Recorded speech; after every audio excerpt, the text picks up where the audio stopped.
ग्रामपंचायतीचं ज्या पद्धतीने स्वागत करता ते स्वागत करत असताना तुम्ही आम्हाला बोलवता आणि तुमच्या मनात काय चाललंय त्या गोष्टीचा निश्चितपणे आम्ही मान राखून आदर राखून काम करण्याचा प्रामाणिक प्रयत्न नारायणगाव ग्रामपंचायत आणि निवडून दिलेले सर्व सदस्य करतायत की नाही करतायत त्याचं मॉनिटरिंग आम्ही करतो.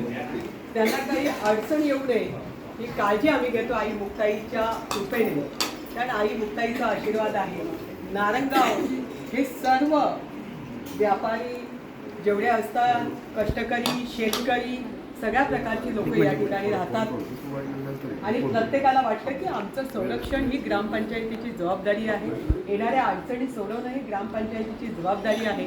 निश्चितपणाने लोकप्रतिनिधी काय करतो याची तमा न बाळगता मागील पंचवार्षिकला देखील आणि याही पंचवार्षिकला आशाताई तुम्हाला एकच सांगेन की मी या ठिकाणी कुठल्याही कार्यक्रमात ज्यावेळेला पॅनल उभं करायचं बाबूभाऊनी मला सांगितलं 2 वेळा माझी बाबूभाऊची भेट झाली. पण मी म्हटलं माझ्यापेक्षा तुम्ही स्थानिक नाना आणि तुम्ही दोघांनी बसून हा निर्णय घ्या. पहिलं गावाला विश्वासात घ्या. तुम्ही गावाला एकदा विश्वासात घेतलं बरोबर पालगावकर गाव बरोबर पाहिजे. कुठेही गेलात तर गाव मोठा पाहिजे राव नाही. आणि म्हणून राव मोठा न करता गाव मोठं करण्यासाठी गावाचा कल गावाचा आशीर्वाद हा महत्त्वाचा असतो. तो या ठिकाणी सगळ्यांनी दुसऱ्या दिवशी मीटिंग लावून त्या लोकांनीच निर्णय घेतला. निर्णय घेत असताना चुकीच्या पारड्यात काही जाऊ नये ही खबरदारी बाकी आशाताईंनी निश्चित घेतली की ज्यांना मोठं नको त्यांना मोठं करण्यापेक्षा त्यांचाही प्रस्ताव होता पण आपल्याला तो स्वीकारायचाच नव्हता. त्यामुळे बोलायचा प्रश्नच येत नाही. कारण या ठिकाणी नाना असतील बाबूभाऊ असतील या ठिकाणी असणारी सगळी टीम आहे. त्यांची एक अशी चांगली पद्धतीचं एक ट्युनिंग झालेलं आहे. एक प्रकारची बॉन्डिंग झालेली आहे. या बॉन्डिंगमधूनच तुमच्यातलेच आणखीन लोक बदलले जातील नवीन येतील. हा वेगळा प्रकार सगळ्यांच्या भावना विश्वासात घेऊन आपण केला. जसं मोदीजींनी त्यांनी ठरवलं की बाबा महाराष्ट्रातून का व्यापारी जायला लागले त्यांना काय नेमका त्रास होतोय आणि तो झाला नाही पाहिजे.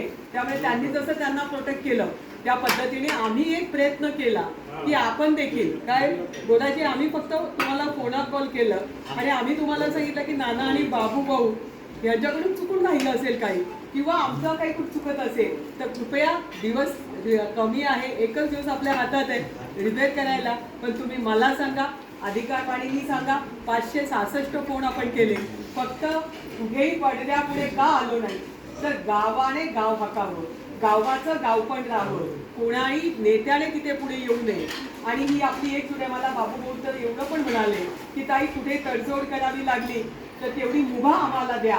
कारण तिथे तुम्हाला निवडून आणून देण्याचं पॅनल काम करायची जबाबदारी आमच्या दोघांची आम्ही ती पार पाडू. फक्त तुम्ही आम्हाला तिथपर्यंत साथ द्या. संतोष भाऊला देखील काही वाटत होतं प्रत्येकाला काही वाटत होतं. त्या सगळ्या गोष्टीचा साधक बाधक विचार करून ते म्हणजे ज्या दिवशी निवडणूक होईल ज्या दिवशी निवडून येतील मला सोडून सगळ्यांना तुम्ही घेऊन जा. कोणत्याही नेत्याकडे जा आणि त्यांना कमळाची शॉल घाला त्याचं काही म्हणणं नाही. आणि त्यांचा तो एकच शब्द की ताई माझं काही म्हणणं नाही फक्त निवडणूक आणि निवडणुकीमध्ये आम्हाला स्वातंत्र्य. त्यांच्या स्वातंत्र्यामध्ये तशी ताई निवडून आल्यानंतर कधी ग्रामपंचायतीची पायरी चढायला जात नाही. त्यांना अडचण आली तर त्यांनी फक्त सांगायची. कारण नेत्याचं काम असतं द्यायचं. कार्यकर्त्यांनी ते योग्य पात्रात सत्पाती दान करायचं आणि गावचा विकास हा ध्यास घ्यायचा असतो. परंतु काही मंडळींनी खूप काही बोलली जस्ट वेट अँड वॉच. आम्ही पण त्याला उत्तरं देऊ पण आम्ही कामाने देऊ आम्ही कर्तृत्वाने देऊ. आम्हाला विजय पचवता येतो. आम्हाला विजयाच्या सोबत जात असताना निश्चितपणाने अगदी शेवटच्या टप्प्यातला असणारा माणूस देखील आमचा केंद्रबिंदू आहे. आम्ही तो कधीच सोडू शकत नाही. तुमच्या सर्वांचे आशीर्वाद तुमच्या सर्वांच्या शुभेच्छा याची नितांत गरज आम्हाला आहे. आणि ते तुम्ही आम्हाला दिलं भरभरून दिलं.